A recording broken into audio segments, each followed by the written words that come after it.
গাছটি ছোট্ট এনেছিলাম, ধীরে ধীরে গাছটি ক্রমশ বেড়ে চলেছে।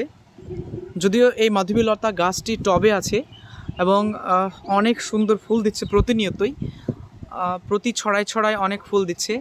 আর এই দিকে দেখুন ভালো সুন্দর ফুল দিচ্ছে মাধবীলতা গাছটি। একবার দেখুন, এটা হচ্ছে মাধবীলতা গাছ, এটি টবের উপরেই আছে এবং খুবই সুন্দর ফুল দেয় মাধবীলতা গাছটি। চারিদিকে এরকমই দেখাচ্ছে। এইখানকার রঙটা পুরোপুরি খয়েরি রঙের হয়ে যাচ্ছে, এখানে রঙগুলো একটু ফ্যাকাশে গোলাপি টাইপ, কিন্তু রাতের বেলায় যদি আসি তাহলে এর রঙটা পুরো সাদা দেখাবে। আর কত সুন্দর দেখুন, এর পাপড়িগুলোর এক সাইড রয়েছে লাল লাল আর অন্যদিকে রয়েছে সাদা, ভীষণ সুন্দর লাগছে।